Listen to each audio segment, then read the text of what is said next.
importante para a nossa vida, a ponto de nós, ao sairmos daqui, nós desejarmos ainda mais um lar de uma profundidade ainda maior na presença de Deus. Esse tema que o pastor passou para nós, esse tema é a família de Adão, é um tema que eu confesso que mexeu muito comigo. Enquanto eu estudava, enquanto eu preparava, eu chamei a minha esposa para ver se a nossa vida era daquele jeito. Nós precisávamos reavaliar, nós precisávamos olhar de novo para o texto bíblico, olhar de novo para a palavra e pensar: nós estamos alinhados com as Escrituras? Nós precisamos pensar dessa forma. E eu louvo a Deus porque a gente está caminhando nessa direção, de estar mais próximo e mais parecido com Jesus. Que Deus abençoe a sua vida, a sua família, o seu lar, em nome de Jesus. Vamos então, enquanto você abre aí, Gênesis capítulo 2, primeiro texto que nós vamos ler como base, são 3 textos que nós vamos ler como base para falarmos sobre a família de Adão. Enquanto eu estava aqui, ouvindo aqui o irmão Hélio ler aquele texto bonito que ele leu aqui, eu fiquei pensando assim: algo de errado não está certo. Brincadeira, porque o texto dele, pastor, ficou muito parecido com o meu. Eu fiquei pensando assim: nossa, mas aí, né? Ou ele copiou de mim, ou eu copiei dele no Espírito aqui. Ou o Senhor Jesus está nos direcionando para um caminho só.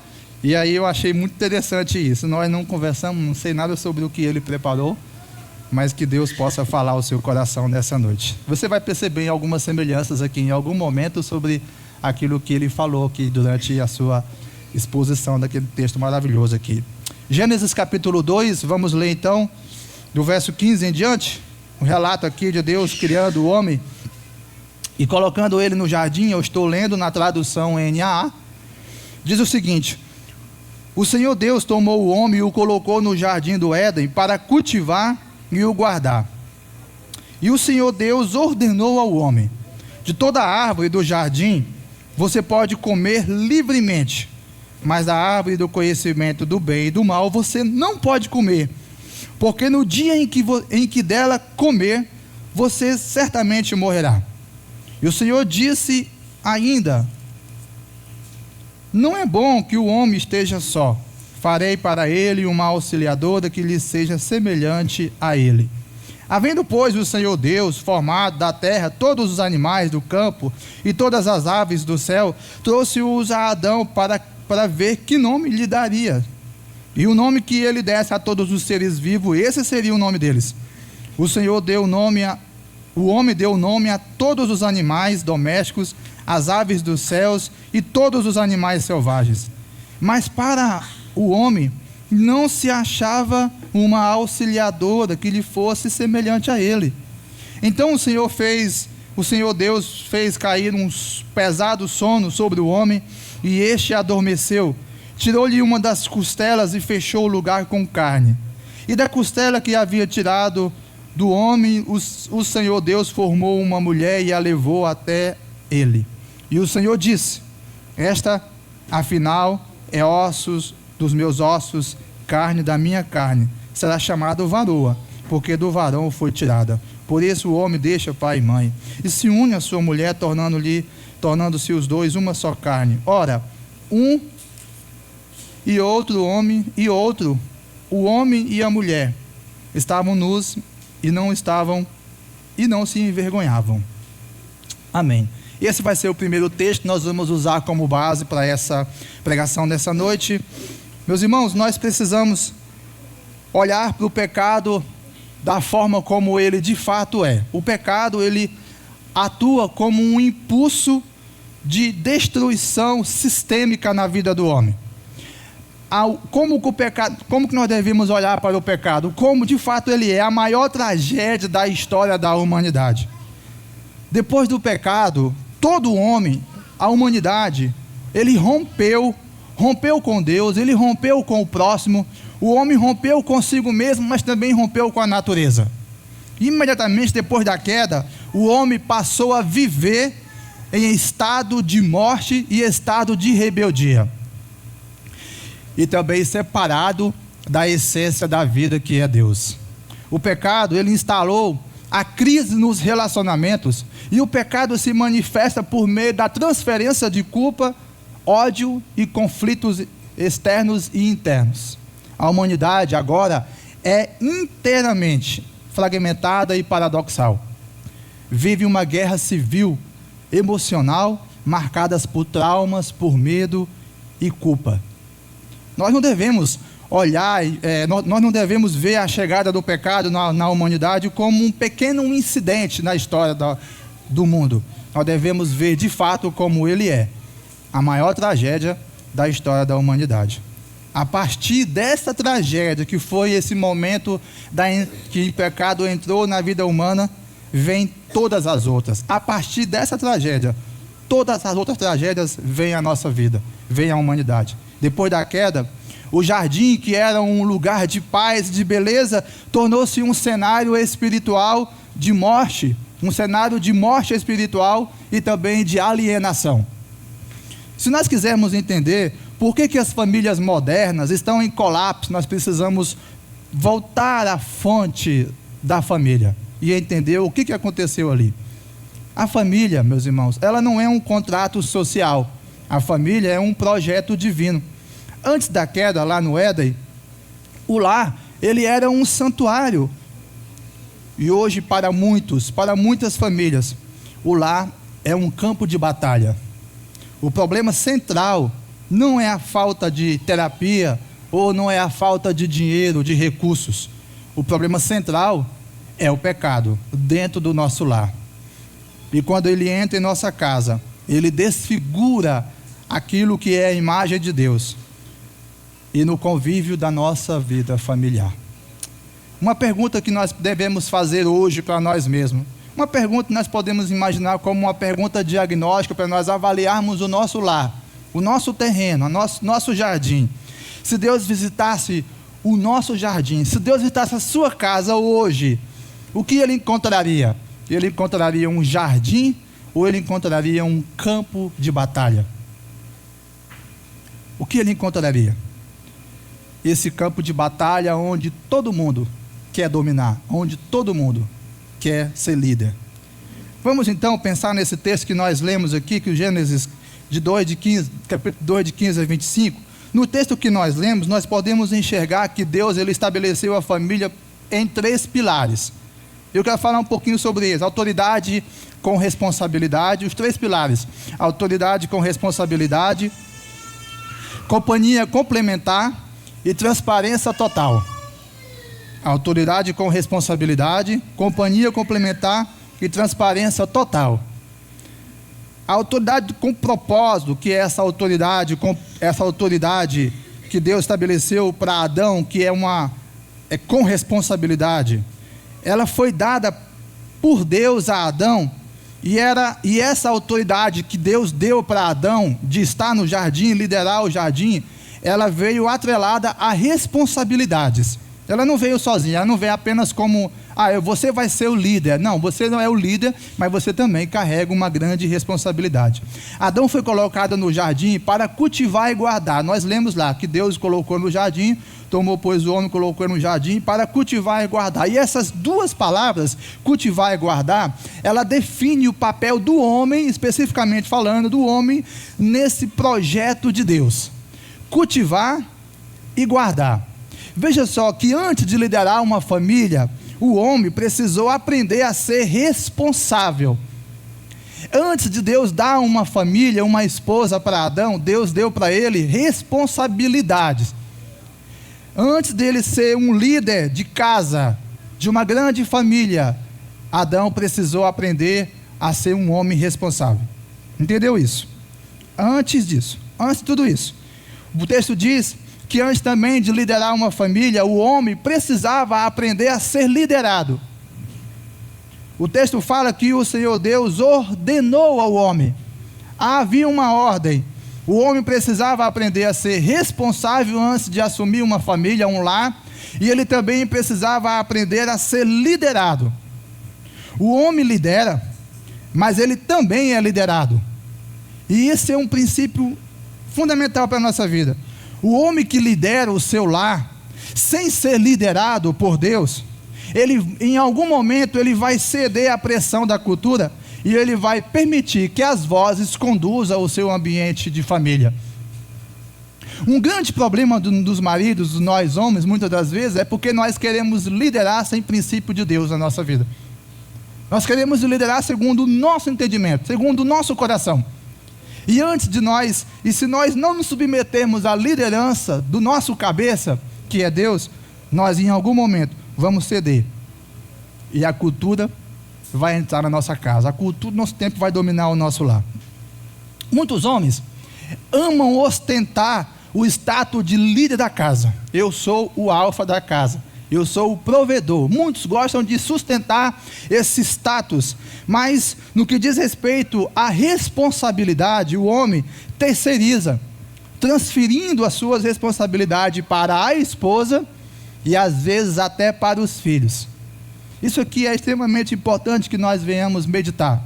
O pecado, ele entrou na casa de Adão porque Adão deixou de exercer a autoridade que Deus havia confiado a ele.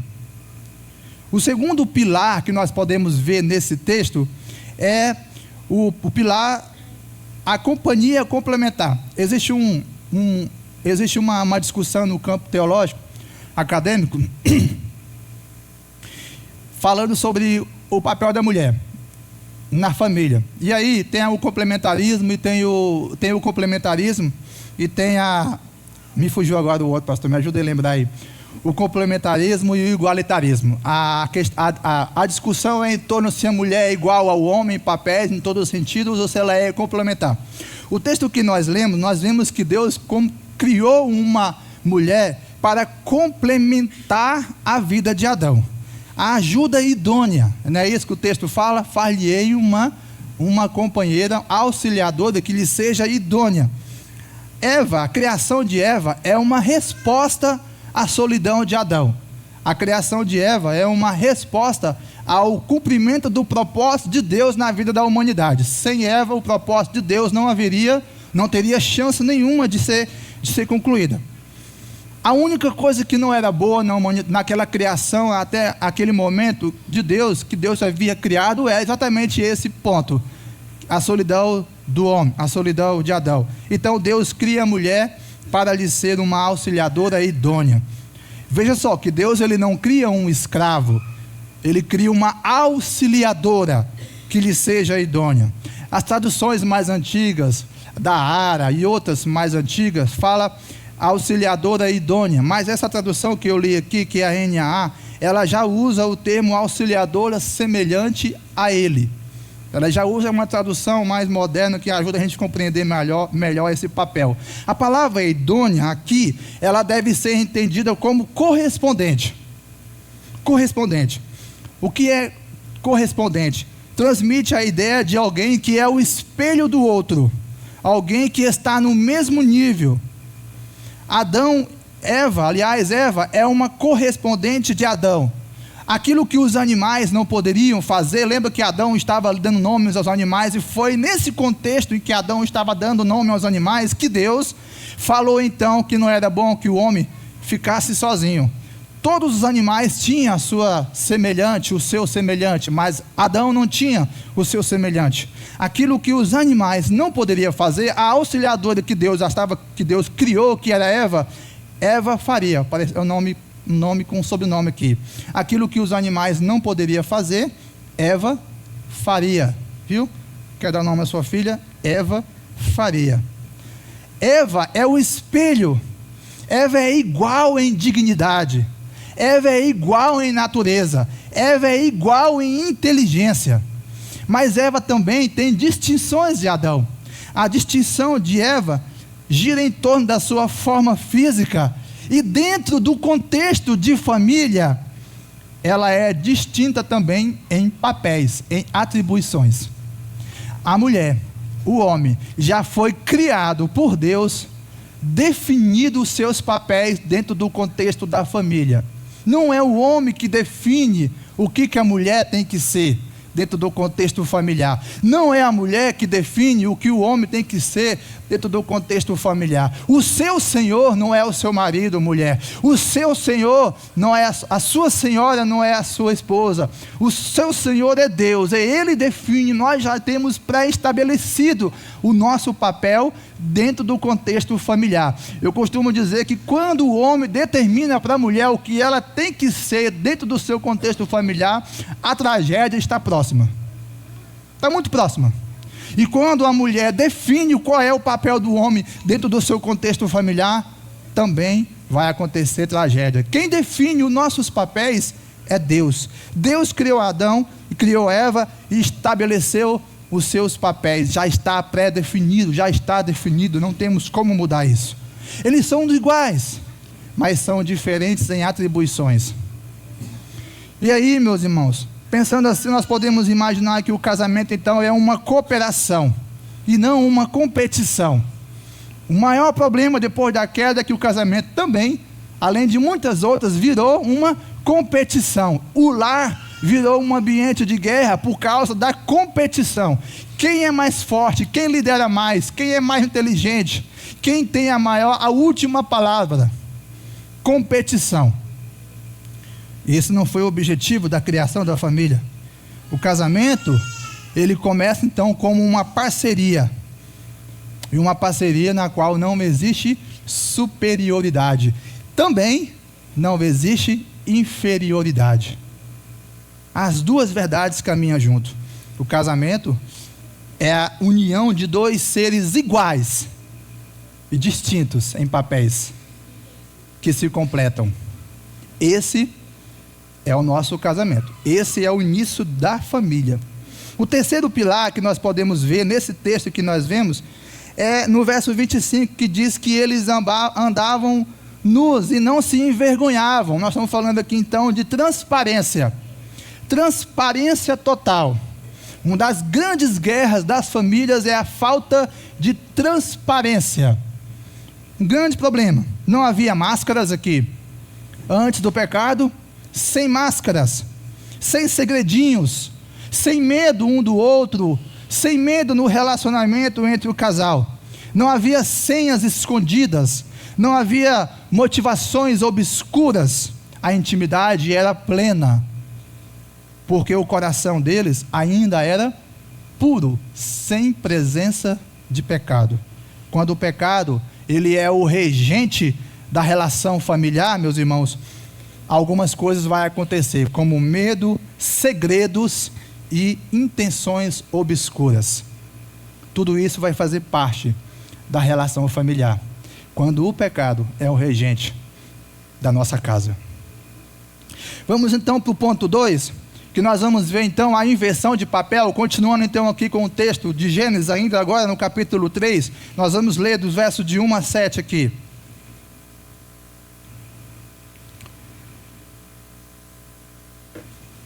O texto diz: agora Moisés vai narrar aquele bate-papo que você já conhece muito bem sobre a de Eva com a serpente, dizendo: mas a serpente, mais astuta que todos os animais selvagens que o Senhor Deus tinha feito, disse à mulher: é verdade que Deus disse, não coma do fruto de nenhuma árvore do jardim?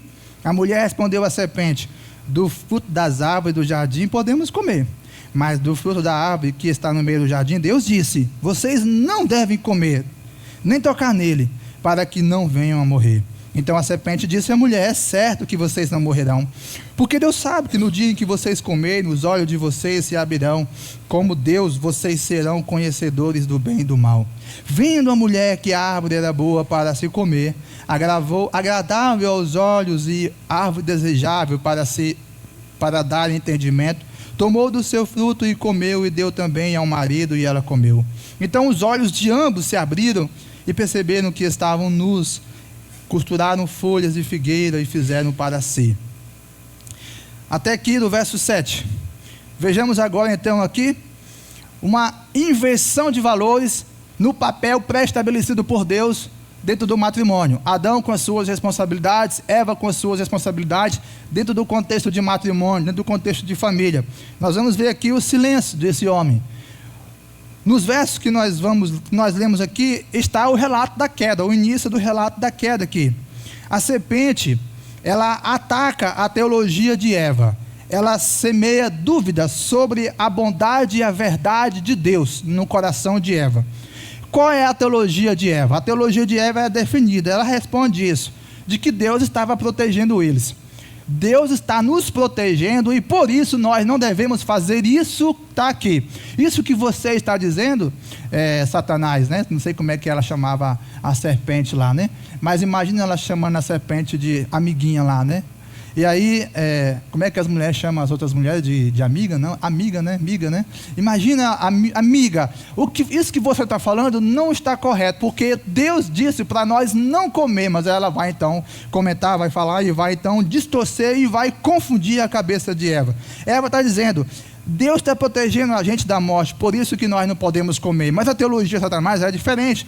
Ele está dizendo assim, ó, Deus está tirando a liberdade de vocês. Deus está tirando a evolução da sua família, da sua capacidade intelectual, inteligência. Ele está tirando de vocês. E aí o grande pecado do primeiro marido, diante desse contexto, foi o silêncio. O silêncio. Era líder. O líder mais omisso que nós já vimos na face da terra. Adão. Larry Crabb, não sei se você já leu um livro desse autor, ele escreveu um livro, Silêncio de Adão. E o silêncio de Adão é uma exegese desse texto, do verso 6. Porque na exegese do Larry Crabb, ele vai interpretar que o Adão estava do lado de Eva quando tudo aconteceu. E que ele estava observando tudo o que estava acontecendo naquele bate-papo ali, nojento, aquele bate-papo dos infernos entre a mulher e Satanás. Ele interpreta que Adão foi muito omisso. Mas suponhamos que Adão não estivesse lá, porque muitos também vão interpretar de forma diferente e vão dizer, não, Adão não estava lá do lado de Eva, Adão estava em outro local. Tudo bem, vamos aliviar a barra de Adão aqui nesse sentido, mas mesmo que essa interpretação de que Adão não estivesse do lado de Eva quando tudo aconteceu, isso não vai tornar o pecado de Adão menor, vai tornar o pecado de Adão ainda pior, porque no mínimo, Adão foi omisso no que diz respeito à sua responsabilidade, que Deus estabeleceu para ele lá nos primeiros versos que nós lemos, a partir do verso 15 do capítulo 2, de cultivar e de guardar. Adão tinha que guardar. E quando ele tinha que guardar, isso incluía proteger a sua esposa de conversinhas estranhas com Satanás. Proteger o ambiente de casamento com conversinhas de fora, conversas paralelas. Era a responsabilidade desse homem. Essas conversinhas gerou tragédia. E ele permite voluntariamente que a serpente conduzisse as regras do seu lar.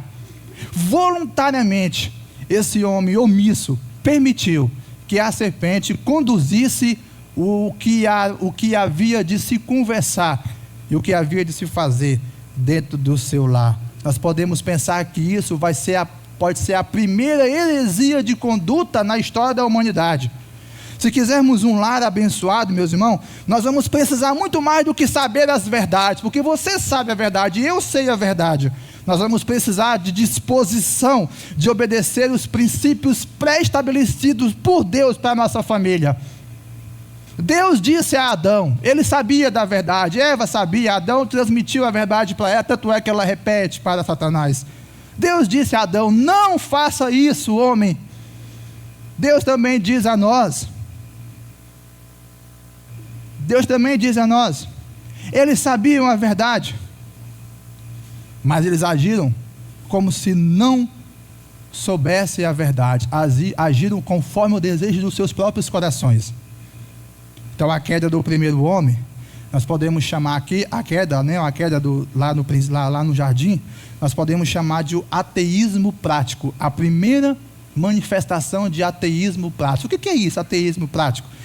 É saber o que Deus disse e viver como se Ele não tivesse dito.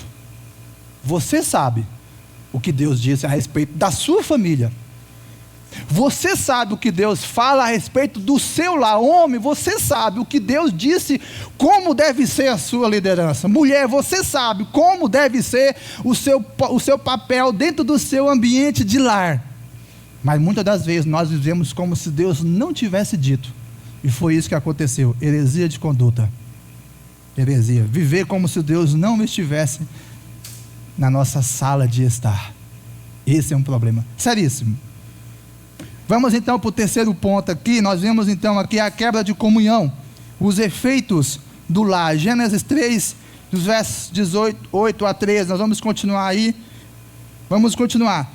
Ao ouvirem a voz do Senhor Deus, que andava no jardim, quando soprava o vento suave da tarde, o homem e a sua mulher se esconderam da presença do Senhor Deus, entre as árvores do jardim. E o Senhor Deus chamou o homem e lhe perguntou: onde você está? Ele respondeu: ouvi a tua voz no jardim, e porque estava nu, tive medo e me escondi. Deus perguntou no verso 11: quem lhe disse que você estava nu? Você comeu da árvore da qual ordenei que não comesse? Então o homem disse: a mulher que me deste para estar comigo, ela me deu da árvore e eu comi. Então o Senhor Deus disse à mulher: que é isso que você fez? A mulher respondeu: a serpente me enganou e eu comi. Então o Senhor Deus disse à serpente, aí é só até aqui, primeiro não vamos pensar nisso aqui, até o verso 13. A serpente me enganou e eu comi. Veja isso, que o texto que nós lemos está narrando que quando o homem ouve a voz de Deus, eles fogem, homem e mulher se escondem da presença de Deus entre as árvores. Veja que coisa interessante, que o pecado, ele não só torna o homem um ser rebelde, mas também ele torna um homem um tolo. Por quê? Como nós podemos nos esconder da presença daquele que é onipresente, que está em todos os lugares? Como alguém pode se esconder? Tolo. Tolo. Além de ser pecado, além de ser um pecador, se tornou um homem rebelde. Além de ser um rebelde, tornou um homem tolo. Como fugir da presença daquele que está em toda a parte e tudo vê? Se eu subo no mais alto monte, lá o Senhor está. Se eu armo a minha cama entre os mortos, lá o Senhor também está. E aí o texto do verso 9 diz que o Senhor Deus chamou o homem e lhe perguntou: você comeu da árvore da qual eu ordenei que não comesse?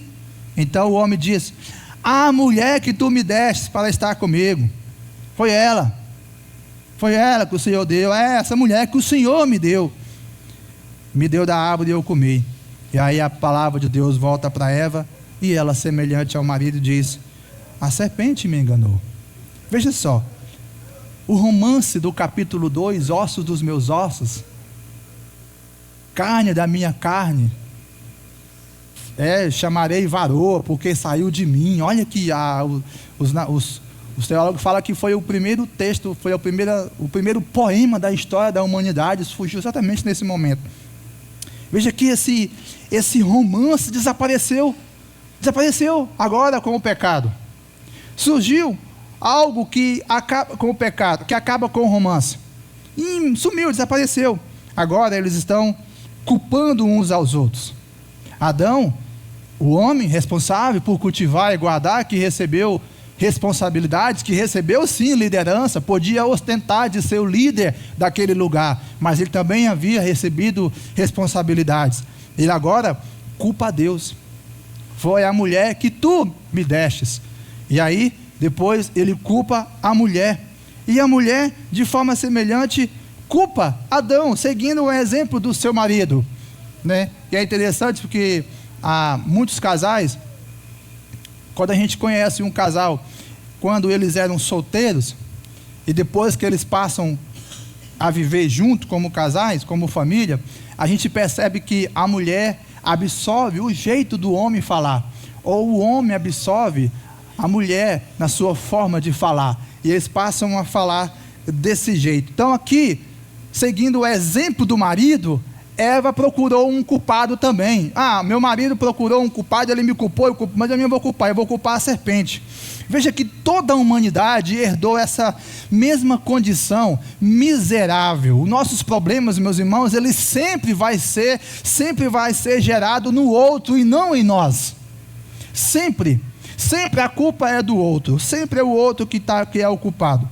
Nós nunca somos culpados, nós somos sempre vítimas, em busca de nos sentirmos bem, nós procuramos culpados por nossas escolhas erradas, ao invés de nós assumi-las. Foi exatamente isso que Adão e Eva fizeram, exatamente isso. Nenhum dos dois assumiram seus erros perante Deus, nenhum dos dois. Eles tinham que dizer. E aí nós aprendemos uma coisa, que onde não há confissão, eu errei, não há restauração. Esse casal não foi restaurado. Esse casal sofreu as penas duras do pecado. O pecado transformou aquele casal que era parceiro, agora em réu. Você é o culpado. E muitas das vezes, no contexto familiar, às vezes, um pensamento esquisito passando na mente do coração do marido, da esposa, dos filhos, imaginando: eu não sou feliz por causa do meu marido, eu não sou uma mulher feliz por causa do jeito do meu marido, eu não sou um homem feliz por causa do jeito da minha mulher. Você é a culpada. Às vezes não fala, mas pensa, o coração está cheio desse tipo de sentimento. Mas assumir a responsabilidade e a culpa se torna segundo, terceiro, quinto, sexto plano na vida da pessoa. E os nossos filhos vai seguir o mesmo exemplo, vai seguir o mesmo caminho. Poderia ter sido melhor se aquele casal tivesse confessado o seu pecado diante de Deus, e ao invés de procurar um culpado por aquilo que eles fizeram aquilo voluntariamente. Eva foi enganada, de fato foi mesmo enganada, mas Adão não foi enganado. Adão foi voluntário na sua decisão. O homem foi voluntário naquilo que ele fez. O pecado está presente agora na vida dos dois, tanto em seus corações quanto dentro do seu lar. O pecado agora entrou. Quando o pecado entra no lar, entrou no lar dessa família. Seus filhos, posteriormente, um pouquinho para frente, você vai perceber que os seus filhos seguiriam os mesmos exemplos de seus pais. E eles colocaria a culpa pelos seus fracassos no outro. Sentiria raiva e ódio por causa do seu insucesso diante de Deus. E eu vou culpar, e além de culpar, eu vou matar. Fugiriam para longe de Deus, do mesmo jeito que os seus pais fugiriam. E eles fizeram isso, e o rapaz fez isso na primeira oportunidade. Fugiu para longe de Deus, se tornou distante de Deus. Meus irmãos, a primeira família foi um completo desastre. A primeira família da terra foi um completo desastre. O pecado entrou nessa família e destruiu por completo aquilo que havia de belo, precioso, maravilhoso. Para nós pensarmos aqui em algumas aplicações, concluindo, nós vamos ver que o lar que começou, a família, o lar que começou como um jardim, tornou-se um campo de batalha exatamente no momento em que o pecado entrou na sua história. Veja que não se tornou um grande problema por falta de estrutura. O grande problema deles não foi por causa de falta de recursos. Eles moravam bem, eles comiam bem, tinha romance no casamento, tinha romance no seio familiar, era tudo maravilhoso. E tinha também a presença de Deus no casamento deles. Tinha tudo isso. Talvez muitos casais, muitas famílias culpam a falta de dinheiro pelo desastre da relação. Muitas famílias culpam a falta de romance. Muitas famílias procuram meios de justificar, mas não se prostra diante de Deus, confessando, buscando arrependimento e buscando uma direção de um líder, de um cabeça. Não era isso. Tinha, quando Deus estiver na minha família vai ficar bom. Eles tinham a presença de Deus, eles tinham dinheiro, tinham recursos, domingo comiam bem, pronto. Tornou-se um desastre por causa da entrada do pecado na vida deles. O pecado entrou na casa deles, desorganizou tudo que Deus havia organizado para que a família fosse um sucesso total. Distorceu os papéis, começando pela essa distorção dos papéis dentro do lar, transformou aquela intimidade em vergonha, transformou a parceria em conflito. E desde então, do Éden, a família carrega esses efeitos presentes na nossa família também. Toda a família. Mas graças a Deus, como eu falei que o texto do Hélio tem algumas semelhanças com aquilo que eu ia pregar. Graças a Deus, a história não termina em Gênesis capítulo 3. Você pode dizer um glória a Deus por isso, meu irmão? A história não termina em Gênesis 3.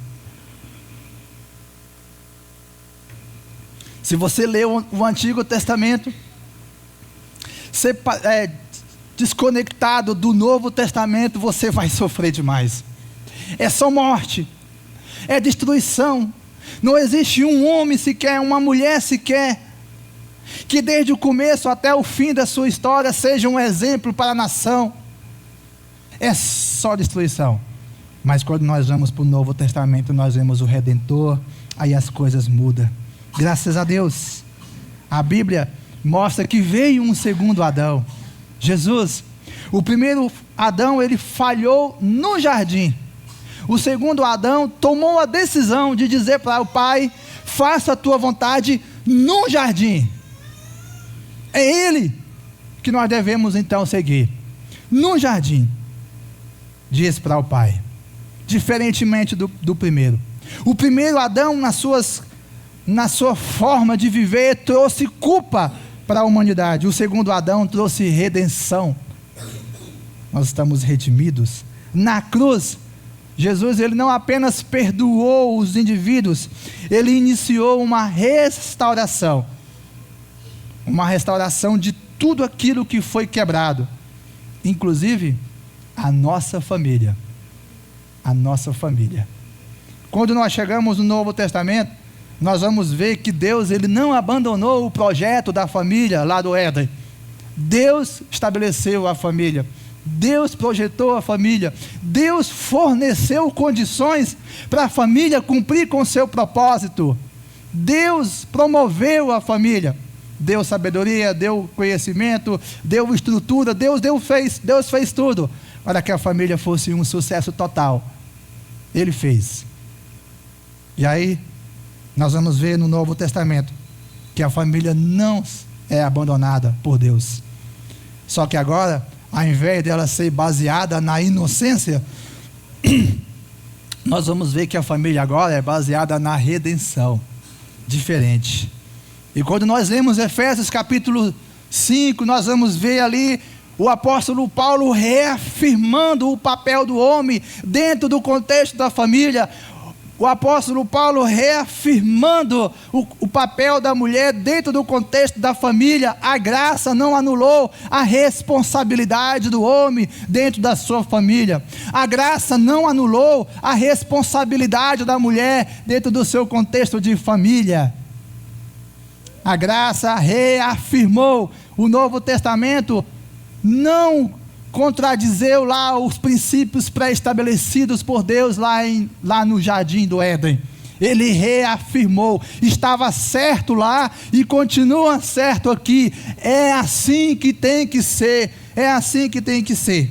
Os efeitos, o evangelho, quando ele entra numa família, ele transforma o casamento, transforma a relação entre pais e filhos. Ele transforma o ambiente espiritual dentro da casa. Então, o que está faltando para a minha casa ser um sucesso, o meu lar ser um sucesso? Pode estar faltando o Evangelho de Cristo Jesus. Você pode estar vivendo como Adão viveu. Eu sei o que Deus disse, mas eu não faço. Eu prefiro seguir exemplos da minha cultura, exemplos da humanidade do nosso tempo. Não é só sobre papéis agora. Vai mais do que isso. É sobre um coração governado por Cristo Jesus. Um homem, o texto de Efésios capítulo 5, eu não vou ler, mas você já leu, diz que Cristo é o cabeça de todo homem. O homem continua sendo governado, liderado. O homem continua debaixo da autoridade de outro homem. E quando um homem não se submete à autoridade desse homem, ele vai liderar segundo o seu próprio coração. E a sua família certamente vai ser um desastre. Certamente. O homem continua sendo responsável pela liderança do seu ambiente familiar. Mas agora, ele tem um grande padrão para seguir.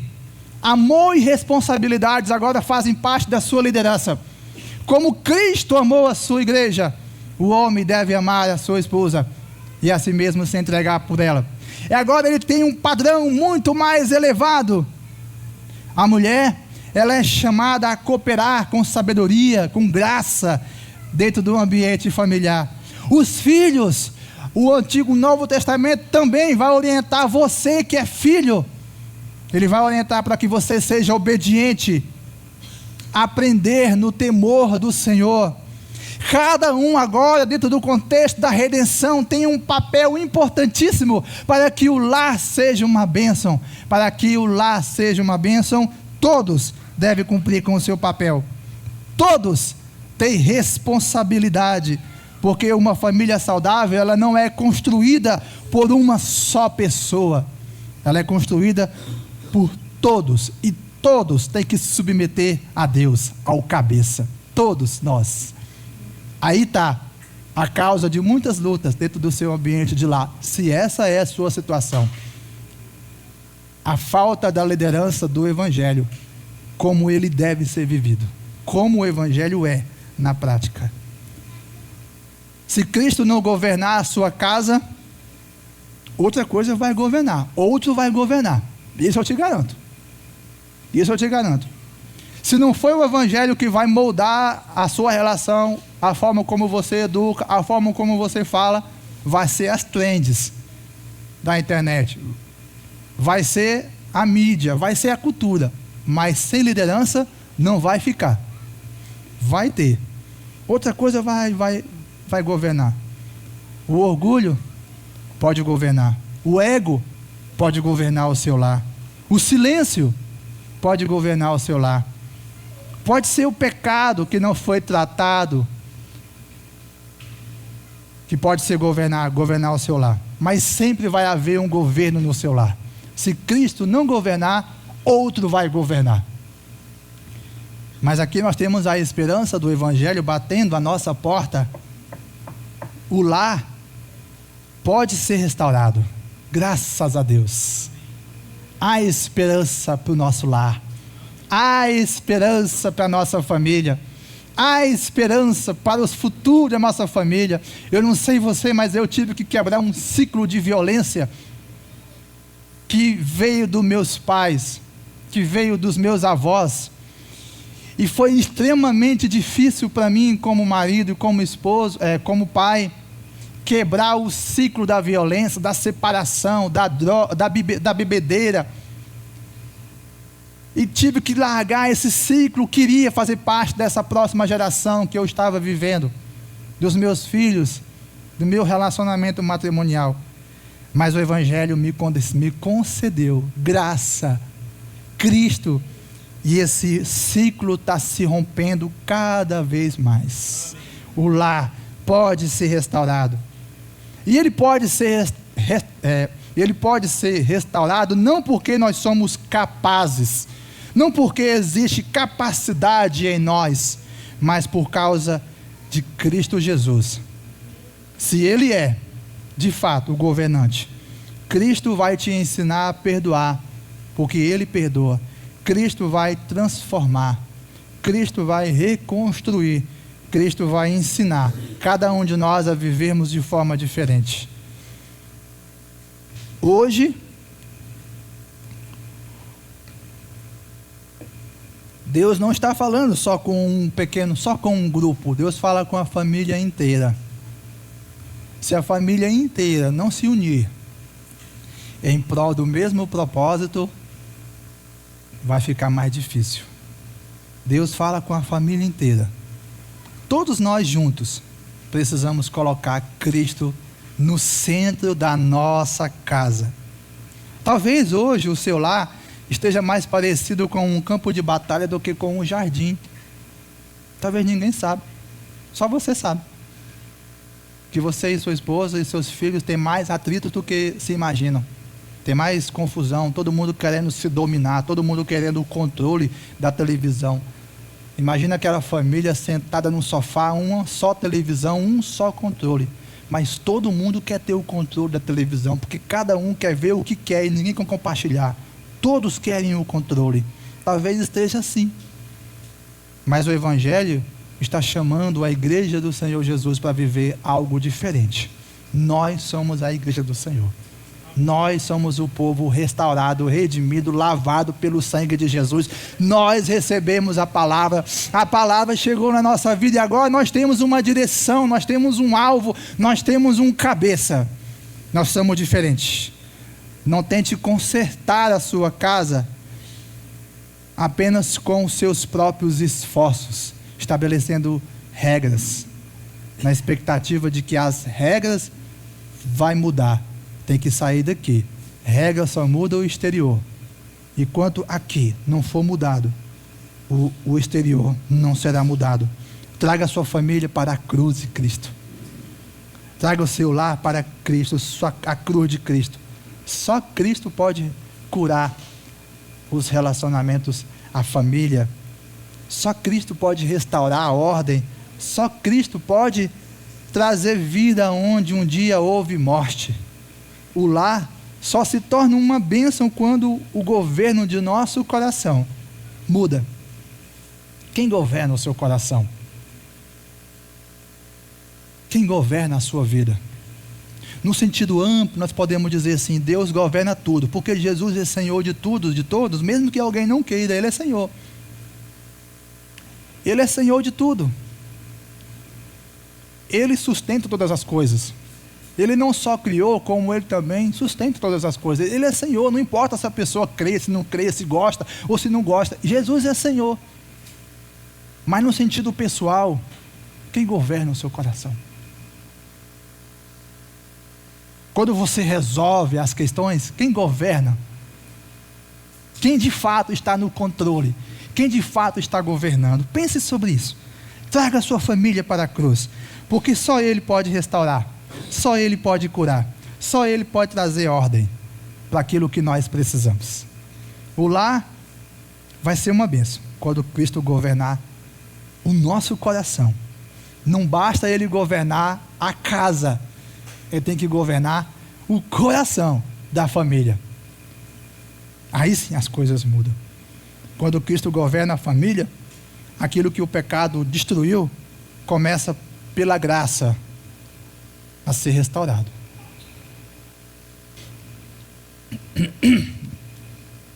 E eu quero terminar aqui convidando você a abaixar a sua cabeça e nós fazemos uma oração a respeito desse tema. Trazer a família para o altar, minha família no altar de Deus. Como o pastor Tony disse muito bem, não é apenas um tema em que nós vamos ficar repetindo. É algo extremamente sério. É algo muito sério mesmo, muito sério mesmo. Se nós queremos uma família no altar de Deus, o nosso coração precisa estar no altar de Deus. E no altar de Deus significa que Cristo deve governar o nosso coração. Cristo deve governar o seu lar. Ele deve governar o meu lar. Se Ele não governar, outro governará. Senhor Jesus, nós nos